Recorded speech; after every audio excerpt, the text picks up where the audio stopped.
Hello, magandang gabi. So, ang dami nag-request sa akin ito, fresh from KMJS, no? Fresh from KMJS itong video. Yung tungkol kay Tebes, Pastor Tebes. Ilang beses sa akin na pa-react to eh. Ang pananaw ko dito, hindi ko pa napapanood to fresh itong papanoorin ko. Ang ano ko kasi dito men, yung kay Pastor Tebes, sinabi ko naman, if wala namang ginagawa masama, no, yung nangingisay-ngisay lang yung mga ano, sa akin, wala masama yon. Until such time na pagkakitaan niya na yung mga tao ng sobra na, yung kumbaga exploitation na. Pag yun, ay maybe tutol na ako doon. Pero kung hanggang dyan lang naman yung pangisay-ngisay, na hindi naman nakaka-apekto sa ibang tao at yun naman ang way nila para mag-express ng pananampalataya nila, eh wala namang problema. Now, panoorin natin tong gagawin ng ng KMJS. Naririnig nyo ba yung ulan? Ang lakas ng ulan sa labas eh. Hindi na tumigil ang ulan, ano? Anyway, ito na yung video. Sa Nangingisay na Negros, may pananampalataya. prayer meeting ng di umano religious group na nauwi sa pangingisay ng mga dumalo. Isa nga ba itong himala? Ang mga dumalo sa worship service na ito sa Bayawan City, Negros Oriental, naghihiyawan at nanginginig pa habang dinadasalan ng kanilang pastor at nang ikinumpas na nito ang kanyang kamay. Ang mga nakatayong miyembro biglang nagsitumbahan at Bakit yung may hawak ng bata, hindi natumba? nangisay-ngisay pa. Meron din sa kanilang napahagulgol. Sa isa pang kaparehong pagtitipon, sunod-sunod namang nagtumbahan ang 4 na lalaki matapos din silang dasalan.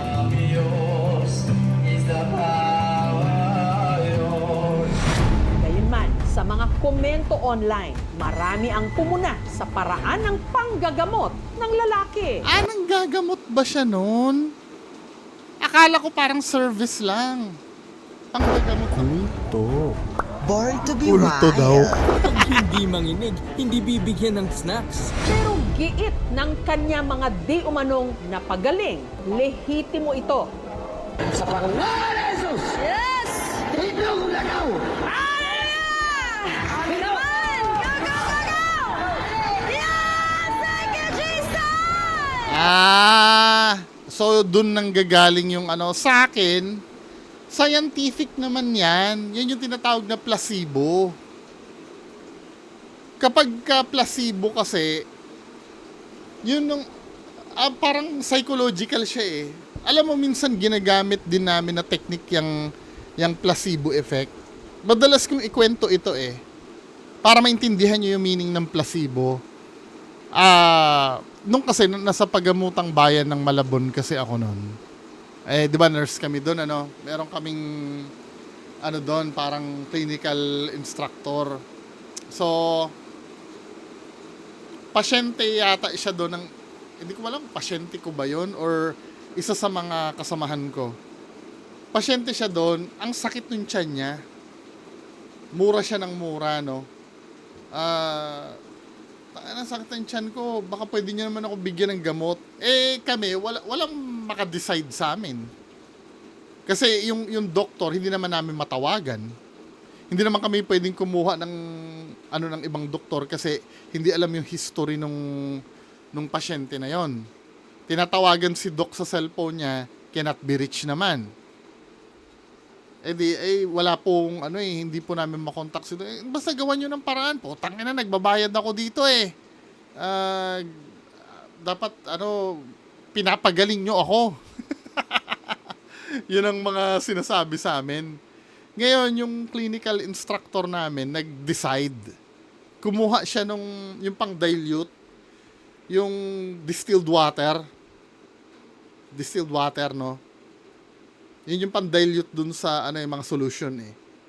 Ang ginawa niya, yung distilled water, inaspirate niya sa harap ng pasyente. Oh, sige, dahil makulit kayo ha. Ito, bibigyan na kita ng malakas na gamot. Pero distilled water lang yon, wala yon. Nung tinurok dun sa, niya, dun sa swero niya. Ito na po ha, makakatulog na kayo niyan. Sabay kindat sa amin. Tapos, tumahimik na si tatay. Tumahimik na. Tapos, sa susunod na rounds, ang ganda nung tinurok mo. Nakatulog ako ng maayos. Hindi niya alam, distilled water lang yun. Naniwala siya na totoong gamot yung yung itinurok dun sa yun yung tinatawag na na placebo. 'Di ba? Well, sa kabilang banda yung nangyayari dito siguro placebo. Hindi naman siya masama per se. Pero tingnan natin kung paano yung sistema. Ang tawag nila sa mga worship service na ito, Healing and Miracle Crusade. Inorganisa ng CGMI o ng Chosen Generation Ministry International, isang Pentecostal church o simbahang may malalim na pananampalataya sa banal na espiritu. At ang CGMI, pinamumunuan ng binansagan nilang Man of God. Ang 23 Gaganda ng mga damit ni Pastor ah. anyos na si Apostle Joey Teves.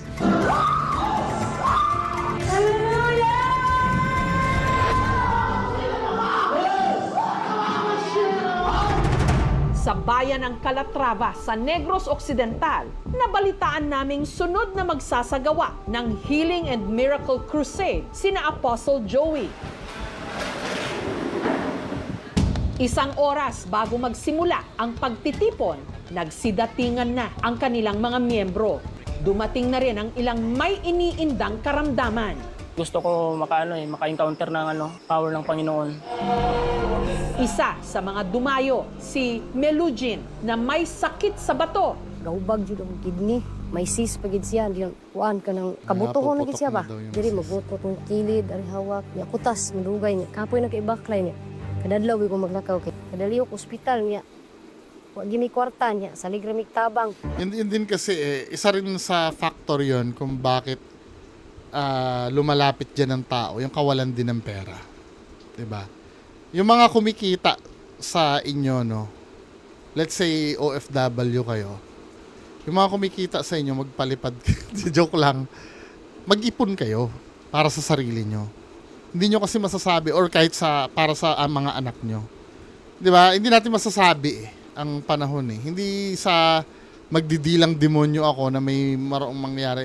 Pero magandang maghanda din kayo, ha? Pero maging positive tayo na wala namang mangyari. Just in case lang naman. Kasi mahirap yun na walang mahuhugot. Ang iika-ika naman at nakatungkod pang sinumeriano, umaasang makakalakad muli ng maayos kapag nadasalan ni Apostle Joey. Na-stroke na siya. Tapos, pag kuha na ato, nang hubag na ang iyang mga batiis. Tapos, Patuloy lang. siging inom o Inom ng reseta sa doktor. Wala may ipik. Hindi, huwag niyo sasabihin walang effect. Meron yun. Ang gusto nyo kasing mangyari, bumalik sa dati. Pero sometimes kasi, may mga bagay na, yan kadalasan, isa ring pagka pupunta din ng albularyo, sasabihin ng ibang kababayan natin, wala naman findings ang doktor, hindi nila namin sa doktor. Hindi nila, ang akala kasi nila, pagka pumunta ka ng doktor ng isang beses, alam na ng doktor ang sakit mo. Trial and error yan. For example, masakit ang balakang mo. Halimbawa, pumunta ka sa doktor. Siyempre, ang unang irereseta sa'yo ng doktor, pain reliever. Baka iniisip, baka may rayuma ka lang, ang irereseta sa'yo, naproxen, sodium. So, baka may ka lang, hindi gumaling-galing. Ganun pa rin. Babalik ka uli sa doktor nun. Hindi nangangahulugan na yung binigyan ka ng binigyan ka ng gamot, yun na yun. Hindi, babalik ka pag hindi yan. Pagbalik ka, re-refer ka sa laboratory. Sige nga, paano natin, pa-ultrasound natin. Ngayon, titingnan, doon na makikita sa ultrasound, meron ka palang bato sa kidney mo. Kailangang, depende yon, kailangan i-shockwave yun para matunaw yung bato. Kaya sumasakit yung kidney, yung balakang mo. Or may UTI ka.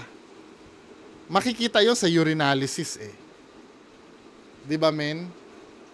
Hindi isang punta doon. At pag binigyan ka ng gamot, no, may mga tinatawag kasing gamot na maintenance na panghabang buhay na. Hindi naman porkit pinainom ka, gagaling ka. Iniinom mo yon para ma-maintain lang yung blood pressure mo o hindi sinasabing gagaling yung galing ka sa stroke. 'Di ba? Minsan kasi iniisip ng tao pag doktor obligadong gumaling ka. Pag hindi ka gumaling, walang findings. Trial and error din kasi 'yun. Balik-balik ka. Ang Healing and Miracle Crusade sinimulan muna sa isang praise and worship. Maya-maya pa, lumabas na si Apostle Joey Teves.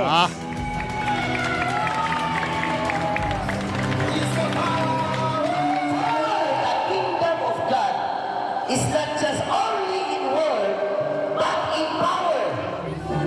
Salamat ito sa mukha mo, Ginoo.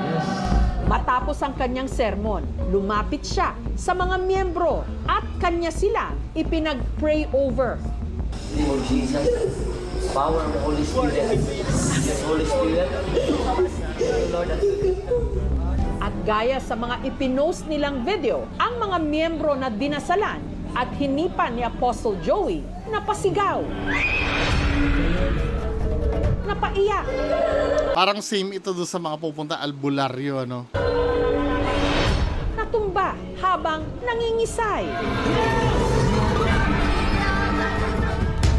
Di umano, senyales ito na nilukuban na sila ng banal na espiritu. I release the anointing of the Holy Spirit from me patungo sa Kanya. Natumba sila dahil pumasok yung Holy Spirit. At para hindi mabagok o masugatan ang mga natutumbang miyembro, meron silang tigasalo. Yung iba, umiiyak sila, hindi lang mapigilan. It's not drama, it's not scripted. Hindi naman. Naniwala naman ako. Mapablackout ka talaga, tapos pagtayo mo, parang bagong tao ka. Sunod na Kasi yan way ng faith nila yan eh. ang nilapitan Di ba parang katulad lang yan kung let's say Katoliko ka, nung pumunta si Pope dito sa Pilipinas, nahawakan mo si Pope, may mga nagsasabi, nung nahawakan ko si Pope, parang gumaan yung pakiramdam. Meron nga yung kilala niyo si Ghost Hunter 88, yung may kumakanta na duwende. Kumakanta na On This Day yon, yung duwende ni 88. Dinedebang ko yun dati Yung mga nauuto no na follower.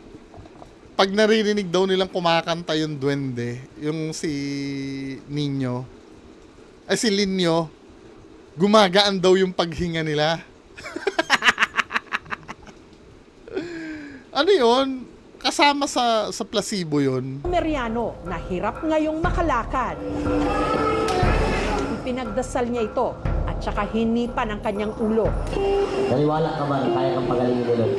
Oo. Nang pinalakad na siya, nagawa niya ito nang hindi na ginagamit ang kanyang tungkod. Ano nangyari kayo? Sino ito mo? Wala na. Okay? There is no single cure for osteoarthritis. Sometimes even Ayun yung maniwala ha. Ito si 88. Ito yung budol na ghost hunter ng Mindanao. Kakanta siya kasama yung duwende.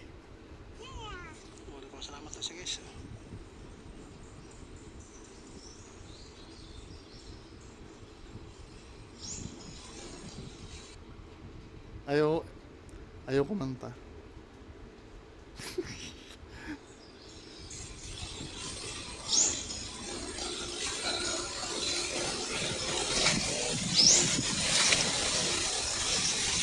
Sa kabukiran minsan kami ay namasyal.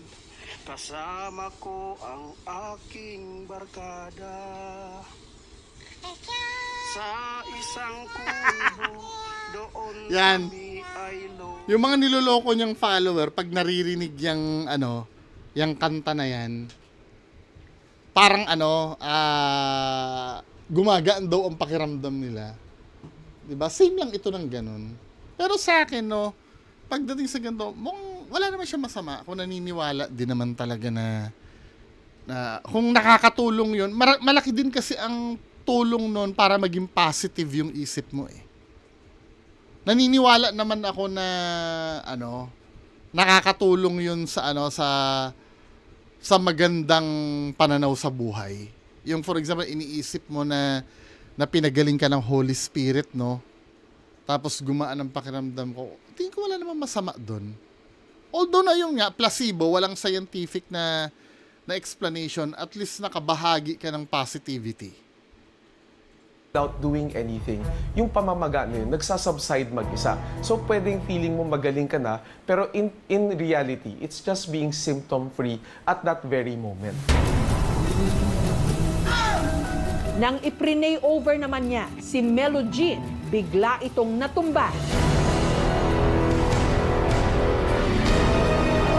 Sinabi ba ng doktor yung placebo?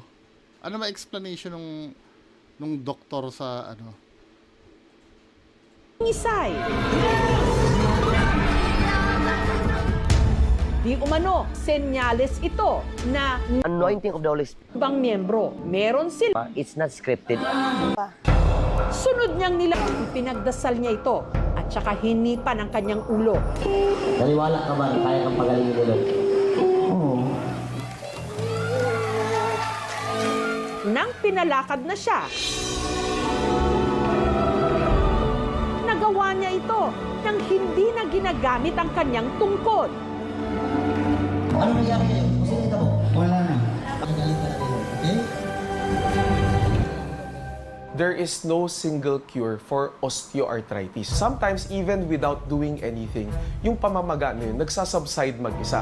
So, pwedeng feeling mo magaling ka na, pero in reality, it's just being symptom-free at that very moment. Okay, pwede rin yung explanation ni Doc. Nung time na yon hindi umaatake yung pain nung arthritis niya. Pwede, na timingan, di ba? Nang iprenay over naman niya si Melo Jean, bigla itong natumba.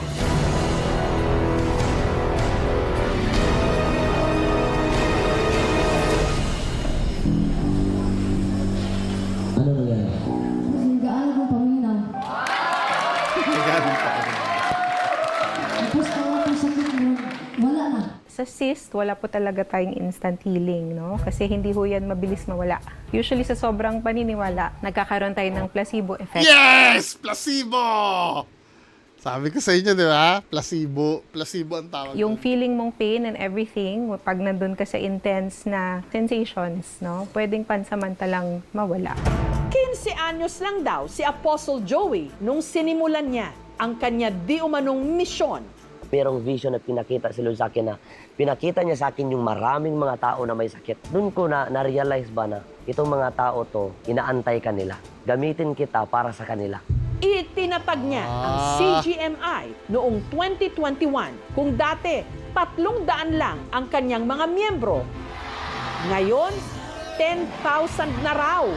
Yung And growing simbahan namin noon, dating Kawayan, ngayon concrete na. Luzon, Visayas, and Mindanao, we have 500 plus churches. Meron 20 plus years old lang, no? na din tayo ng branches in and out of Philippines. Noong 2023, naitampok na namin si Apostle Joey. Tumayo ka. Siya yon yung dati. Natandaan ko to. Nareahan ko na rin yata ito din.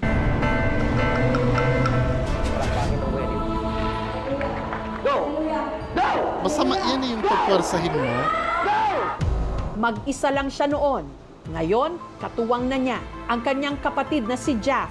Our goal and visions for this ministry is to win millions of souls into the kingdom of God. Ako po ay isang encourager. Ginamit rin po ako ng ating Panginoon para mag-heal ng sickness.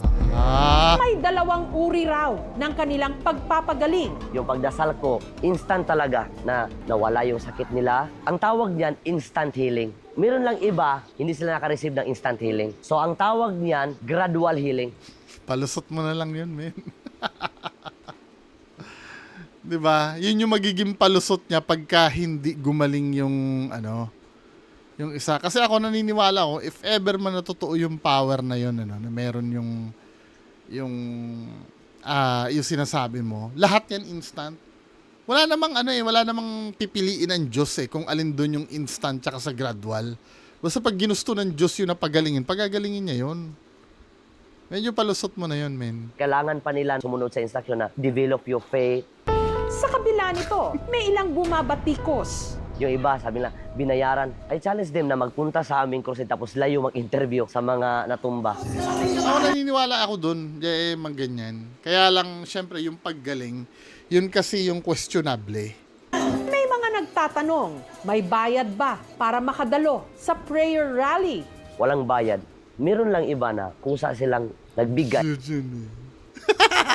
Hindi, kung kusang nagbigay yan, kusang magbibigay, dapat wala kayong pasimuno. Yung for example, bibigyan nyo ng envelope. Wala dapat ganon. Kusa dapat na, yung habang nakatayo ka lang doon, bigla lalapit sa'yo, oy, ito, Kusa dapat, yun ang kusa, ha? Pero kung meron kayong donation box dyan or hindi na kusa yon, diba? Para sa mission. Isang babae na merong sakit na ovarian cancer pumunta sa isang healing crusade ni Joey Teves. Unfortunately, namatay yung babae. Kung totoong meron talagang kapangyarihan magpagaling ng sakit si Joey Teves sa pangalan ng ating Panginoong Hesukristo, dapat ay gumaling na yung babaeng merong ovarian cancer. Yes, hallelujah!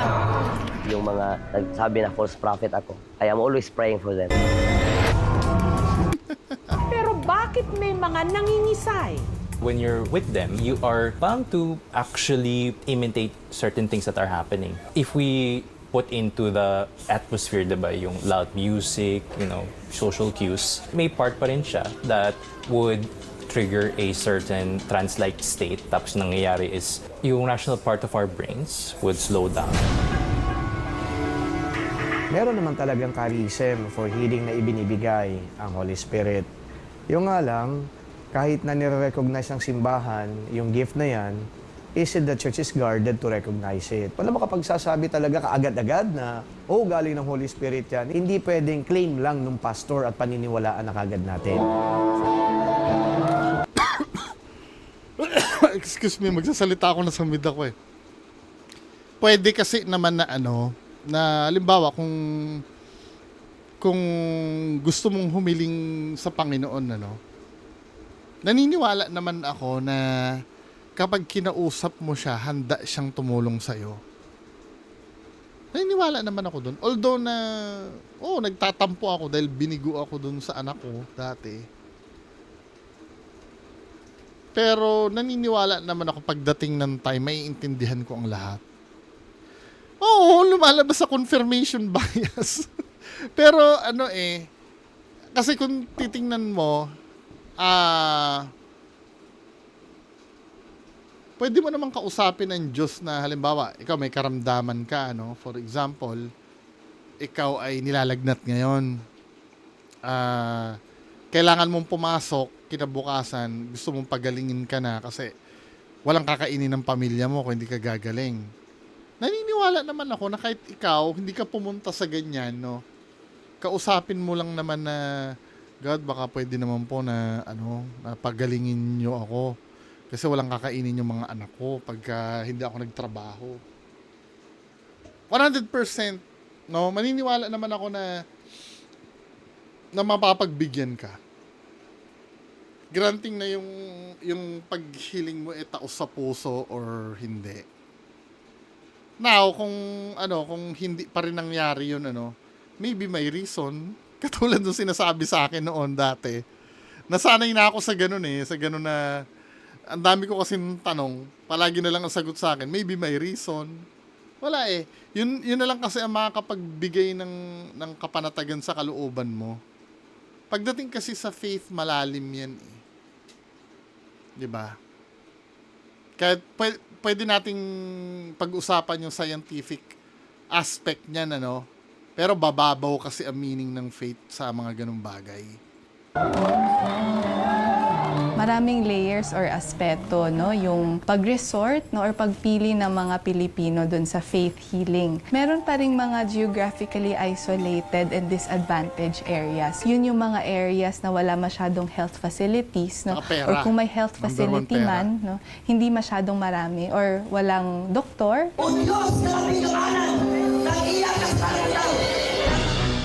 Hindi naman nag-iisa ang samahan ni na Apostle Joey sa ganitong mga healing crusade. Mahirap manghusga, lalo pa pagdating sa pananampalataya at paniniwala.